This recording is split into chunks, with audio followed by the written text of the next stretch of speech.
Like, when you watch this, just know that every Nickelodeon TV show that you loved growing up, it will officially be ruined for you.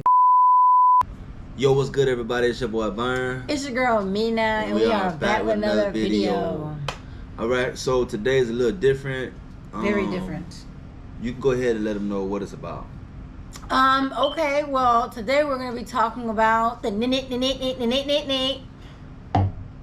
You got that from me earlier. That's what I'm saying. You were supposed to jump in. I did it earlier in the house, and she's like, "Oh, that's funny. Let me go ahead and steal your swag. Let me cop your." The Nickelodeon. Okay. Like, she just think that's so cool. Like, anyways. Well, you can see who the cool one is. All right, so y'all know about everything going on with this Dan Schneider. Yeah. It's funny, it's funny. Before I get into it, I'm gonna just say this real quick. It's funny how you can grow up watching the damn show and the things that you see now as an adult, you don't think twice as you don't like look at it like that as a kid. So, to watch that documentary, it definitely changed my perspective on Nickelodeon. Not just the director, but the people that's paying him. You know what I'm saying? Because a lot of shit got to get approved before it's aired in front of millions. You know what I mean? But we'll talk about that in a minute. So yeah, y'all, go ahead. You can start it off with ladies first. Okay, well, so we did watch the series, a Quiet on Set series, and they said this in the beginning.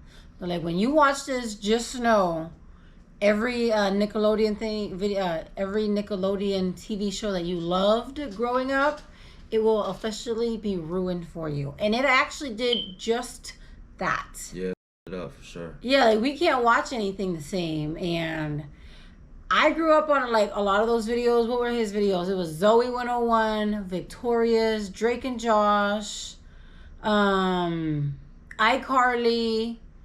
and then some other ones that were kind of new. Did I miss? Oh, all of that. I never watched that. You? Nah. I didn't watch Only that. one I really watched, I was iCarly and Drake and Josh. But iCarly was like, that was towards the end of my role with Disney Channel, Nickelodeon.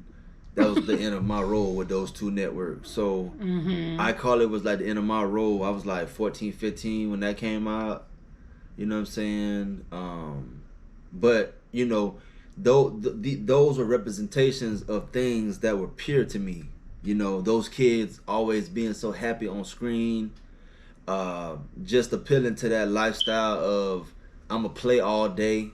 I get to do this for a living. That is like a dream come true. But behind scenes, that shit was an uncomfortable environment. Yeah. And watching that, I'm not trying to promote no documentary. I'm not trying to, put money in nobody's pockets but my own. But that was a great documentary, and it gave great perspective on how child actors are just vulnerable to a world that they have no clue of. It's really lights, camera, actions, but really that people got agendas for you, and you don't even see the game that you're in, and you're around a bunch of grown ass adults. A lot of these adults are convicted felons. No, they weren't convicted felons until after the fact. Well, damn, don't whoop my ass. I'll try not to. But it was just super creepy, because he even said, he was like, that was such a when he saw those shows, you thought like they were just so pure and just so much fun. And if you look now, actually, a lot of the people who were child stars, they're all like a little. When Drake talked, he said he was messed up. Like, and by messed up, I mean they fucked up. Like, they grew up, they had the shows and everything, and then they're like, oh, they got stopped by DUIs. They checked into rehabs. They child endangerment. I feel you. Like they went through a lot. Yeah. So they deal with a lot. So they were trying to distract their mind from something. That's what I mean. They got messed up like that. Right. Yeah. Yeah. I mean, it was a lot of shit that I learned about, like, from the black. It wasn't that many black actors in the '90s, and it's something that you can appreciate right now, because you know, they had to work 10 times harder because there was no Instagram, Twitter, Facebook, social media. So, you know, a lot of things were kept secret, you know, and, you know, people were able to do a little bit of what they wanted to do, you know, when parents were kept separate. It was weird, man. It was a weird ass dynamic. I felt like it was important for me to react to it with my beautiful wife and co-assistant. This is my assistant. Don't get it up. Assistant or partner? Partner assistant. Okay, you can erase the assistant because that's not going to get edited in there. But okay, so let's start from the beginning. Okay, so there was an older lady. If you guys watch this, please, you guys know what we're talking about. I forgot the guy's name, but I will have a picture of his weird ass right here. Okay, he was the one. Remember, he was the one that was showing all the kids around, and he ended up sending this little girl a nude picture of himself, you know, doing some weird things to himself. And the daughter, like, completely shut the computer and ran to her room and started crying. So that same guy, he was a child predator, but they got him after the fact. That was the weirdo that would keep, little trophies of him, you know, whether it was like, remember he had like an 8-year-old's underwear, and he had people's pictures and things like that. But that same lady, and I have a picture of the lady right here. She said that her mom used to work with like top people, I think in the 70s, and her mom's like, I'm never putting you in any type of showbiz. And she said she was so resentful when she had her daughter, she put her in the showbiz. And then her daughter got traumatized and she never acted again after that. And I guess it just shows, you know, don't be revengeful. If your parents are kind of keeping you away from something, don't walk right into it with your kid. The Amanda Bynes, you know,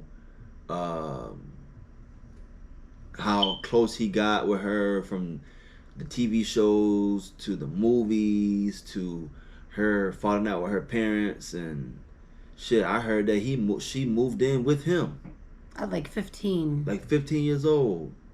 And you, like, again, you look at these shows and you think, man, like, they're so pure, like the water's so purified. But then again, you just going off perception, and their goal is to get you stuck to the TV. That's what he said. He said my goal is to get kids glued to the TV. That's my job. Yeah, I think it was like from age 7 to 14. 6 to 14. Yeah. You know, so that was his demographic, that was his audience, that was his niche. And it's just weird, man. It's weird how the shit played out, you know. And I know this is not the ending of it. This is just the beginning, because more people are gonna come out about this and speak on their experience. And yeah, man, it's just gonna, I don't think this is the ending. I think this is the beginning, kind of like with this Diddy thing, or with this Me Too movement. You know, people are just not satisfied with letting shit fly by like the 90s or the early 2000s. People are just like, you know, we want accountability now. And now you got social media, so shit spreads like wildfire. Yeah, man, it was a great documentary. It opened my eyes to a lot of things. My dad always said, why do you get into sports or activities with kids if you have no kids in the sport? You know, that has to be questioned. So if the coach or the mentor, teacher, or whoever, even if it's the guy walking you to from the glass door in the entrance to where you gotta be, is like, why are you here? Why are you doing what you do? Why are you a part of this? Does your mom own it? Are you volunteering? Why are you volunteering? You have kids here? No, you don't have no kids here? Yeah, but is that for the parent to notice? Because with the Nickelodeon thing, the kids were so young and so naive and so like vulnerable, you know, like just so open. They didn't know people had like bad intentions. He was like the dialogue coach. He was the one that Drake Bella, he put that show up. So he was the one that messed Drake up a little bit. And he had that letter from, what's that, the clown killer? John Gacy. Yeah, they were cool. They were friends, and they were like, they would write notes, letters to each other while he was in jail. So it's like nobody, and he flaunted this in front of parents, in front of the kids, and nobody was like, "What the hell is wrong with this guy?" So I feel like there was clues, and a lot of parents were very like, "Oh, I don't want to be the one to mess it up." Hey, everybody's fighting for your position, so it's like, don't give me a hard time, or don't do the opposite of what I say or anything like that, because you can easily be replaced. And I feel like that's why a lot of parents saw a lot of weird shit but didn't say anything. Besides that one mom that the kid was super grateful for at the end, because he's like, she saved me from all of this dramatic, traumatic type of things that they were going through. Yeah, man. Everything has a cult following, especially if it's something that happens significant. Even if it's the craziest shit, like that. That's weird that he was writing a killer, that dealt with kids, and his job is dealing with kids. I don't know, but it's a weird ass show. As far as the experiences, not the people. The people are not weird. The experiences that happen behind set with the dictatorship mentality and this king like aura with this dude, with this creator, this producer, executive producer. It was weird as this y'all need to hit him with the goddamn Fed charge. And the home raids and yeah, y'all need to get in his computer, and y'all need to go tap into his phones, and y'all need to go figure out who in his contact list. Yeah. But then again, you never know who's in his contact list, because like bruh said on the documentary, Drake Bell, when he went to court, there was more people on the defendant side than there was on his side, the victim side. You know what I'm saying? And this guy had support. The dude that violated him had more support than he had. From big actors. Yeah, like big executives, directors, actors. You know what I'm saying? Even the people that he worked with on set was sitting on his side, as though it was one big lie. I mean, as far as like Miranda Cosgrove, how he picked her out from being a young girl all the way up to she was a damn near grown woman. Well, he did that with Amanda Bynes. He did the same thing with Amanda Bynes. Yeah. But then if you look at his workers, he didn't believe that women were funny. He didn't believe that women had a comedian. All your hit shows are from young women. Yeah, and they also showed like a lot of the hit shows that were with women, there were no parents or no adults. Even actor. There was no conscious adult. Every main star had parenting issues. Right. Every main star had a daddy issue or a mom issue or some type of parenting disfigurement that made the show or made the executive director a little bit more powerful, making decisions in their personal life than he should be. Mm-hmm. You know what I'm saying? So yeah, this shit is weird. This shit is, you think you want a job at goddamn Nickelodeon as a kid, but a lot of people miss bullets. You know what I'm saying? And the people that really made our childhood were victims, and we don't even know it. Absolutely, yeah. So you kind of feel bad really watching the show, and I never picked up on it until I was grown. That I did see like so much of like the feats and the uncomfortable conversations, because I'm like, there was this one part on like Zoe 101 with, I forgot that girl's name, and her boob blew up. Her boobs kind of got bigger. And then the other one, remember when they were trying to shoot Zoe with a thing on her face, and they did it like 10 times, and they were like, oh, it's a blank shot. Yeah, some weirdo shit that I'm not gonna speak on, but y'all need to go watch the documentary behind the scenes and Quiet on Set. And how you gonna make up your own name for the documentary? You know what I mean, close enough. I don't know, I don't really have much more to say on that. I think I gave my opinion on it. I think that they need to hit his ass with some type of like investigation. You know what I'm saying? Like, it need to come down to him getting put on the pedestal, just like they did Diddy. You know what I'm saying? Not making none of it right. None of them are justified. I'm just saying everybody need to get it, because this dude is, and I know they had some type of like act within a year you can report your incident no matter what when it happened in the courts. I forgot what it's called. I think that was in New York. Oh, that was just in New York? Mm-hmm. Oh, okay. The Victims Act, something like The that. Victims Act, something like that. But I think that it should still be investigated and still be looked into. I think he got some present movies coming out right now. So he's still in the game. He's still directing. And that's what sucks, because it's like these kids are traumatized for life, you know, and they're just kind of like, oh, you know, it didn't affect them because it didn't happen to them. So it sucks that the guy that got Drake, he only did 3 to 6 years, and he ended up working for Disney Channel for The Sweet Life of Zack and Cody. So it's like they're not going to learn. Like, how do you get a less charge for literally, you know, dealing with little kids and selling dope?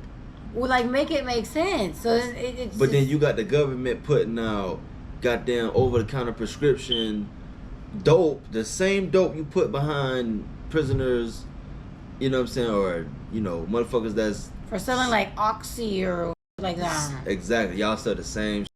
Yeah. So it's weird, man, but that's the country we live in. You know what I'm saying? But I'm not gonna give my opinion on that. So he did an interview, and he had the guy with the dreads. He was a child actor of his that had nothing but positive things to say about him. So I don't feel like he grilled him enough or correctly.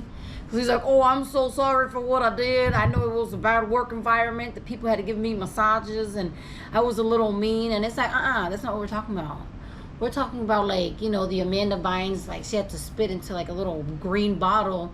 And then you have Ariana Grande telling a potato where the juice is and putting her feet in her mouth. So it's just like, you know, it just wasn't meant for adults to see, because it's like, oh, okay, it's Nickelodeon. They started off nice and smooth as the episode, you know, starts, but in the middle is just kind of when parents would be like, okay, they're good, I'm gonna go do what I need to do. And that's when the weird stuff happens, because it's just like it never happened in the beginning of the show. So he hired a whole bunch of predators that ended up being predators. So it's just like, these are the people who spoke out. Imagine the people who are not speaking out. And I feel really bad, you know, because that'll fuck you up for life, you know. So yeah, absolutely. They need to get him, that Dan guy, everybody. They need to get everybody. And 6 years, 3 years, that's not enough. Yeah, you need to do 25 to life, because now these people are fucked up for life mentally. Yeah, so, hopefully this was like a nice video reaction type, but I mean, this is just what's happening, and the truth ain't always so cute. It's been a different outlook. I've been robbed of my childhood. I feel a little bit, you know, because I'm not that old, born in '94. Y'all do the math. I appreciate y'all watching. Make sure you like, comment, subscribe.